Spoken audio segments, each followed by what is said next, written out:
Good morning, everybody. Hi. Good morning.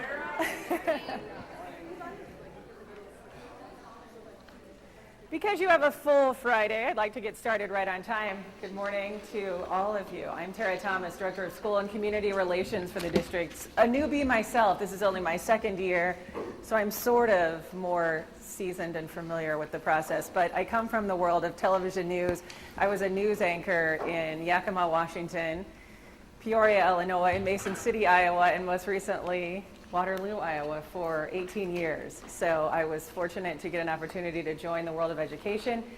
Full disclosure, I'm married to a West High teacher who's been here since 2005. My sister, my only sibling, is a second grade teacher in Peoria.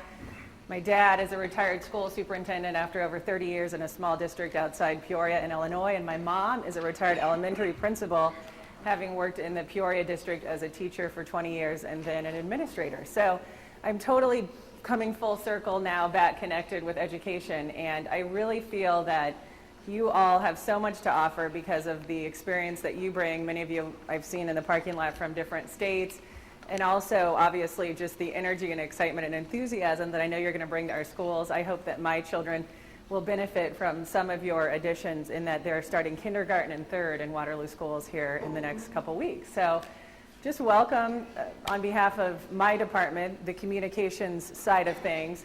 There are some positives and some negatives I want to cover this morning, kind of the good, bad, and ugly of communications where you come in as a district employee. So I will advance the screen on the PowerPoint. First impressions. This is a big one because obviously as a teacher, you're very similar to a news anchor in that you are on stage. You're the presenter.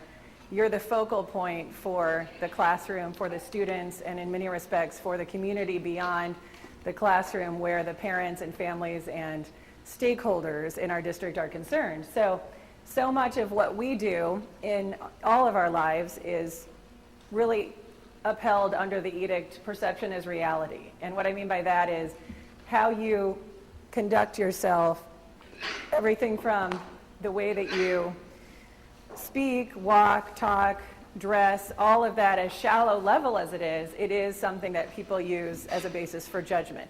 So when we talk about first impressions, from the secretaries, the frontline admin assistant folks, all the way to the custodial staff, everybody in the district clearly projects an image or an impression. And it's just a reminder that you are in a power position. You do set the tone. So clearly not just what you say or how you speak sets a tone. The total package of how you dress and how you present yourself is also crucial in the communication component of how you're perceived and how you come across in your job, your role, in whatever capacity that is. So it goes without saying that some of us, myself included, when I came out of college and I started working as a minimum wage reporter in Mason City, Iowa, making, what was it back then? In 95, I think it was $465 is what I was paid coming out of a 4-year college degree. And I didn't have health insurance because they only signed me up for 35 hours, so I didn't have to get health insurance. And I was a one-man band reporter, so I was carrying 60 pounds of gear around in hog fields, because reporting is so glamorous. And my feet, because I wore high heels, because I was young, my feet compressed from a size 9 to a size 8 from carrying 60 pounds of equipment around for 6 months. So it was a completely not glamorous job, but the fact is I had to dress the part. So I had a weekend job at Yonkers in Southbridge Mall. I was selling better sportswear, and I made more money at Yonkers than I did as a reporter. And it was awesome because then I actually could get professional clothes, right? I actually could get kind of like the boxy blazers back in the 90s with the shoulder pads, the dynasty thing I had going on. So even though I was only 22 years old, I still had to dress the part because I was setting a tone for how I was perceived. And fortunately, because I could sometimes sort of fake that experience and professionalism, the perception was, oh, she knows what she's doing. She's a solid reporter. And from that, I was able to launch that sort of really awkward time in the early stages of my career onto a long-term stint in television news. So just keep that in mind, that you do set the tone, and how you're perceived in terms of the control sometimes you have in your classroom can come down to that delineation between, I'm not the one here who's among the group, I'm the one who's leading the charge. You are the leader in that classroom. The second thing is, you are a walking billboard, and unfortunately in our lives, especially where the internet is concerned, we're one cell phone snap away from being on somebody's Facebook page, right? So we do have to think about that image that goes beyond the classroom. When you drive home from your building or your place of employment, your image doesn't end there in terms of how you're perceived and what you project. So you do have to think about being out at Walmart and some other establishments. I mean, you want to make sure that to some extent you still continue to think about dressing the part, because, oh, I might run into the mother of a student at a bar, or I might be out at Facebook wearing my SpongeBob SquarePants, pajama pants, and see a student and they'll say, oh my gosh, you shop in a grocery store, Miss Thomas or Miss Getman? And that's what we have to sometimes, unfortunately, accept about this job, is it's a public position. So you are always on to some extent, and in that regard, it can be a balance, and you have to strike that balance, but at the same time, you do have to realize that you are the walking embodiment of Waterloo Schools, because you're fortunate enough to be a part of our team, and you're an employee here, so with that carries that weight of responsibility. The next thing I'll talk about, if I can advance this, okay, is this community contact piece of, all of us are in a fishbowl to some extent, because we are in a job that is public, and just by being in our district, you have that sort of obligation to be representing us 24/7. So the reason I put this, what happens in Waterloo, because what happens in Waterloo Schools, what happens in the classrooms, it doesn't stay in Waterloo, right?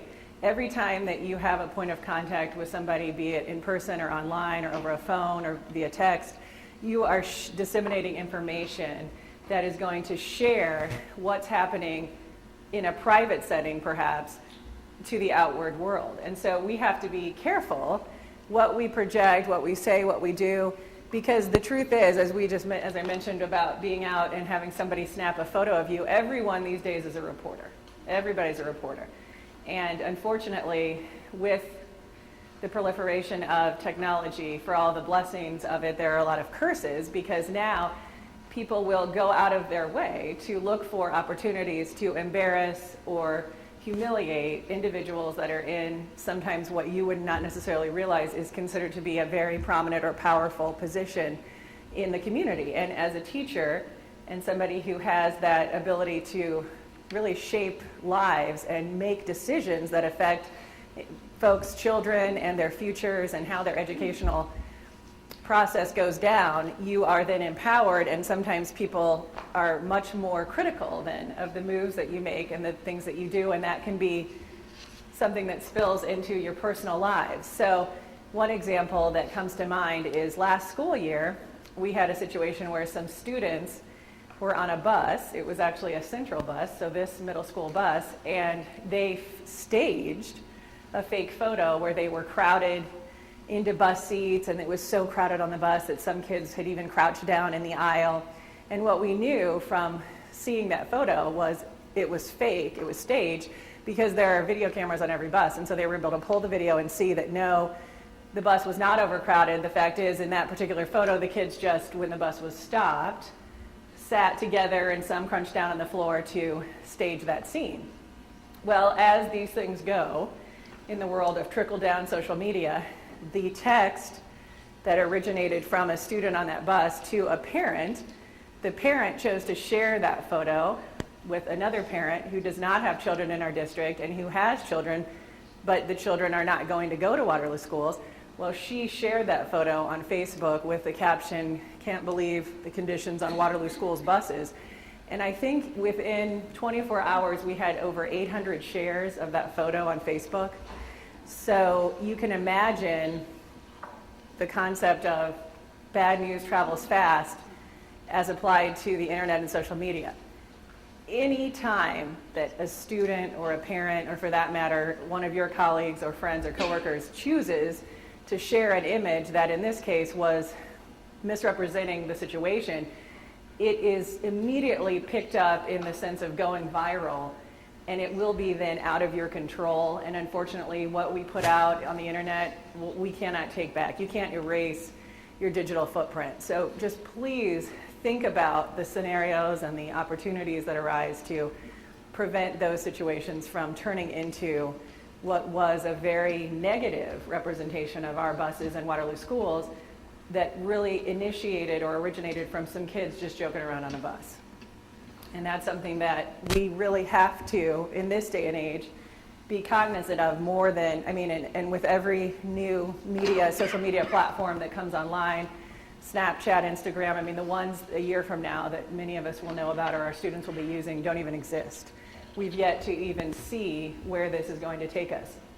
And that brings me to the social media policy. The reason I was going to tell you, you can go on our website at any time. There's an employees tab, and under more, you can click on the social media link to see some more depth that accompanies these policies on our website. But I just wanted to give you a paper copy because I know a lot of you obviously are overwhelmed with information and you're busy.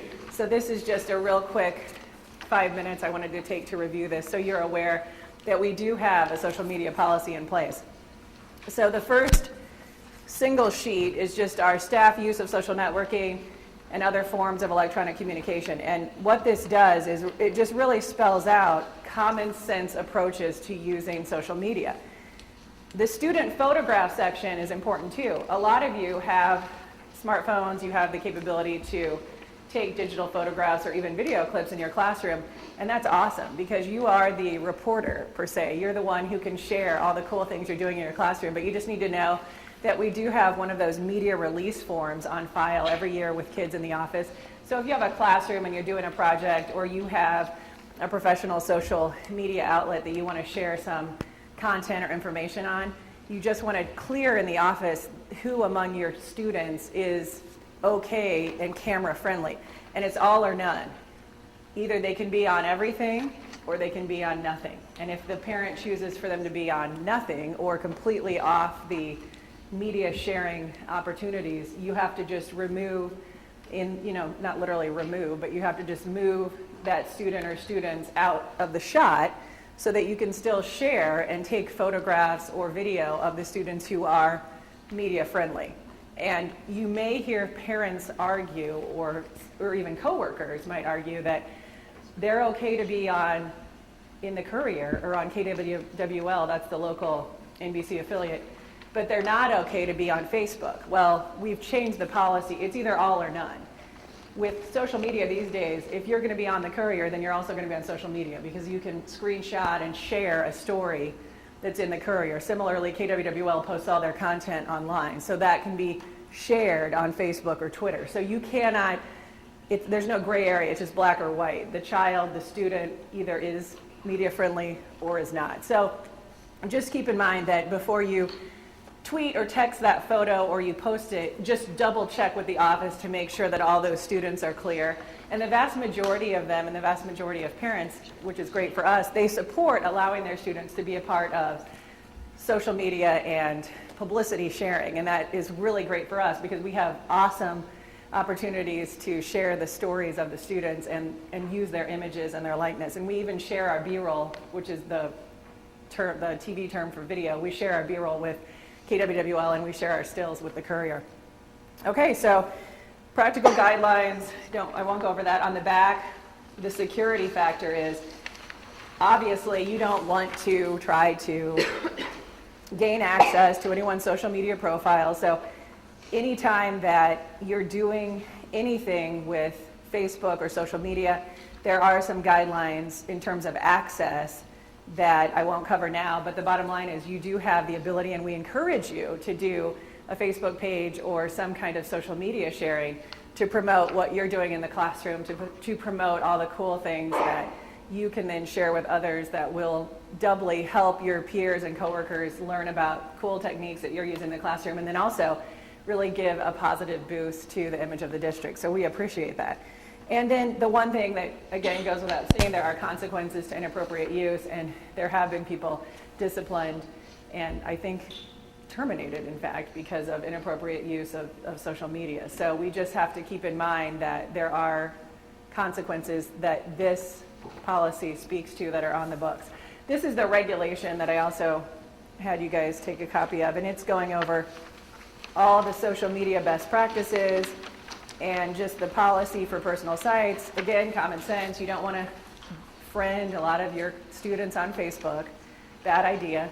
Wait until they're in their 20s and graduated before you continue to have contact with them, and that's great. And that's a really cool thing to do once they're in the adult stage of their life, not while they're still students who have parents that will then say, oh, you're friends with Mrs. So-and-so, let me check out her social media page. That's where it can really be a slippery slope. You want to keep your boundary in person. Similarly, keep that boundary digitally and online.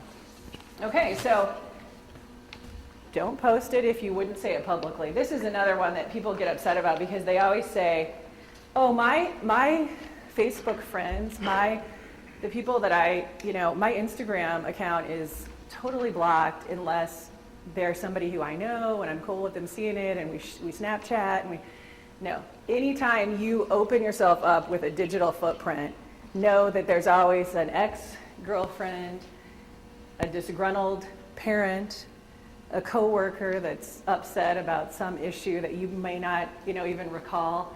He or she is Google searching away every opportunity, perhaps, to capture that embarrassing image or content that could be shared back with your employer. And I can tell you right now that any time a name comes across the desk of the reporters at KWWL because a parent or somebody in the community is upset about something happening with a bus driver or a teacher or an administrator, they instantly will email and call KWWL and say, here's a screenshot of so-and-so's Facebook page. Look what they posted. And that's where you have to just really think about it before you tweet it or post it or text it. Because in that moment of frustration or anger, when you fire away on the keys or post that picture, by the time you then hear back from one of your more calm, supportive friends who texts you and says, you really should take that down, that doesn't look good, that selfie of you with the duck lips where it looks like you're topless, cut it, get it off there, right?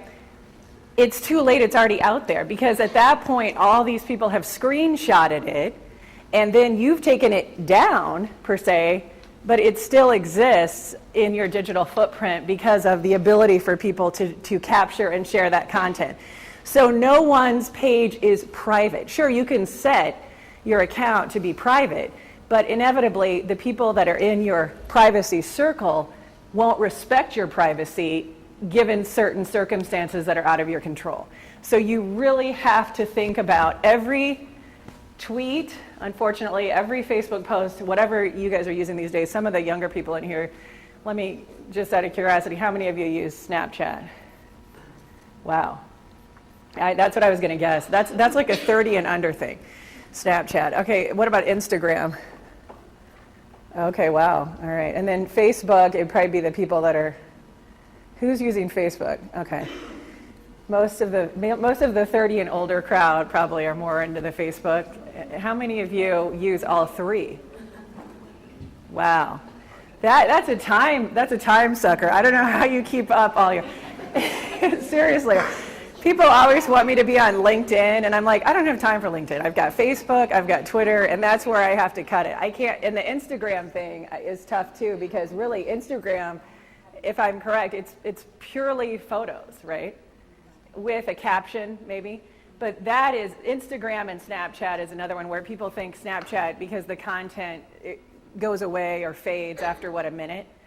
And so we do know of many cases where people have captured images on Snapchat and have been, can and will use those against people. So just know that I checked a stat this week, careerbuilder.com surveyed employees or employers, and 50% of them are doing Google searches on potential hires. And anytime they see provocative photos, racist or sexist content, or evidence of a lot of drinking or drug use, those will be marks against hiring an individual. But good news, you all made the cut, right? Your Google searches came up clean. So, and the last point is a positive one, is just take advantage of this huge marketing tool, because you are the reporter and you have so much to share, and we would love for you to talk about all the wonderful, exciting things going on in your classroom. And then the double benefit again is it promotes and really shares a lot of positive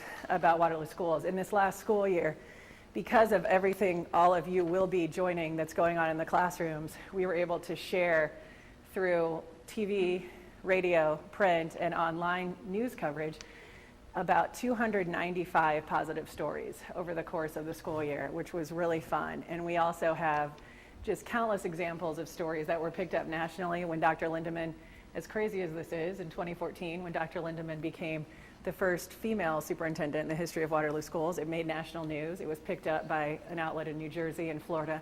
And then we also have had really fun stories, like a woman who just turned 100, who never got her diploma from East High, and her family contacted us and said, we really want our grandmother to get her diploma because she had to drop out of school senior year just a few credits short to take care of an ailing parent.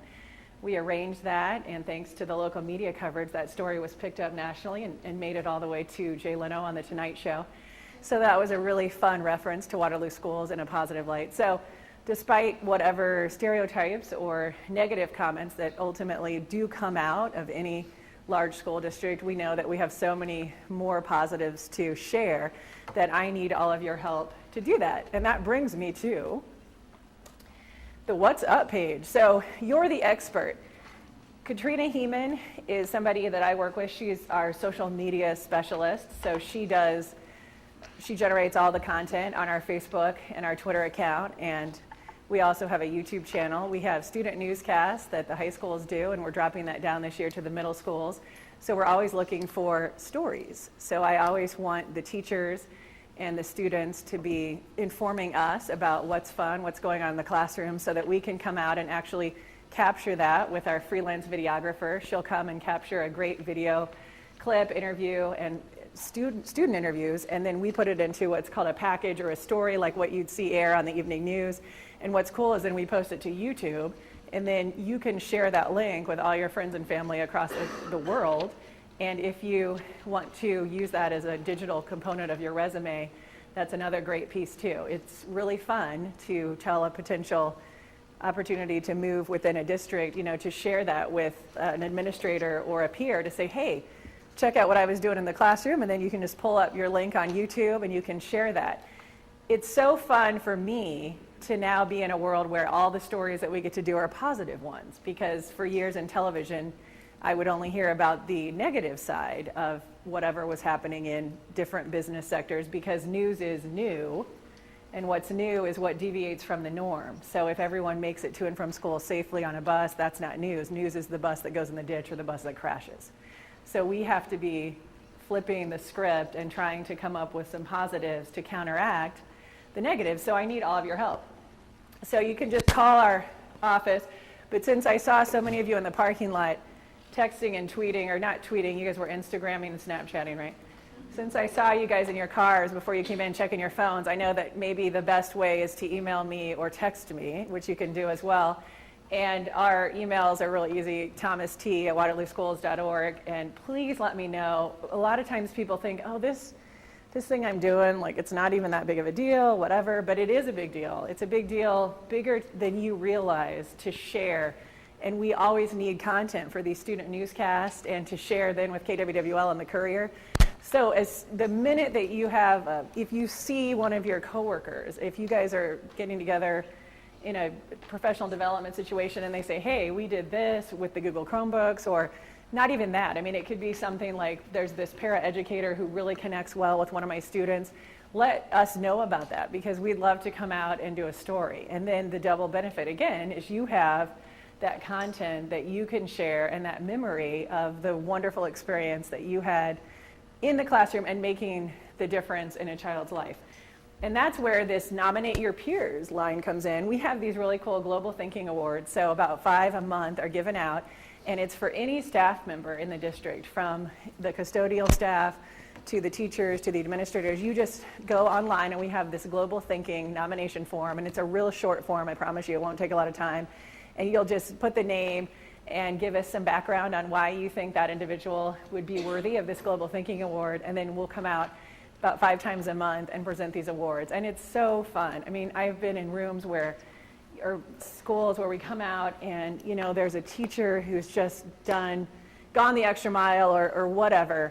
And so many of these people are so humble and they don't even think that they're the winner of the award because no one knows.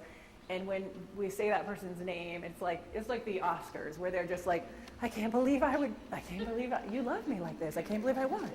And then they cry, or I cry, or we all have this kumbaya moment. And, you know, it's just fun because that kind of thing is important, because it does sometimes get hard when you're in the trenches and when you have a bad day and when, you know, kids are driving you nuts. And so, I mean, the good thing is that we have an outlet to honor and recognize and value one another. So please nominate your peers. And we'll be hitting you up a few times throughout the year for that, sometimes in an email. And if you, at that point, you know, realize, oh, I forgot to nominate that person, if you don't have time, just let us know. And even shoot me an email or call me and just say, hey, I haven't had time to fill out the form, but I think this person would be great. And then we can do the legwork for you and fill in the blanks. And then the last thing, and I'll end on time because we have the important safety presentation coming up, is this quote that I love.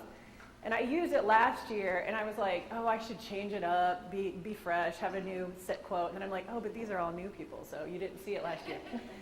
So, Maya Angelou, at the end of the day, people won't remember what you said or did. They will remember how you made them feel. And I love that. And I know Dr. Phil has hijacked this quote. You may have heard people reference, oh, Dr. Phil said this. But she was the originator of these words. And what I love about that is it's just so true that so many of you are not going to maybe even remember some of the names of your students or the families, but the interaction that you have, and similarly the reflective response that you get from your students, is going to shape their life for years to come, and it's going to change how you feel about the work that you do here. And we want your vibe, your positivity, your energy about Waterloo Schools to be a rewarding and fun opportunity and experience. And I'm just so excited for all of you to be able to get into the trenches and do all the exciting work that the district has, you know, laid out before us. Clearly, my children are going to benefit from it. And I just remind you that we are here to support you, and where communications are concerned, please call us and let us know. Some of you are so well versed in social media. But if you need help setting up a page on Facebook, or if you want to get some guidance on kind of best practices for how to do that platform of Twitter or some kind of social media sharing where your students are concerned, please have us, you know, call us or have us help you, because we're here to give you that support and you don't have to go it alone. And I know sometimes it sounds like, oh, it's just one more thing and it's extra work, but it can be really fun and engaging for the parents, because then they're going to see evidence of all this stuff that you have going on in the classroom, and you don't have to wait to the conference or to that open house to tell them, because you'll have that digital footprint of your body of work that's out there. So thanks for your time, and I just appreciate you guys being attentive, and only a few of you checked your phones, so thank you.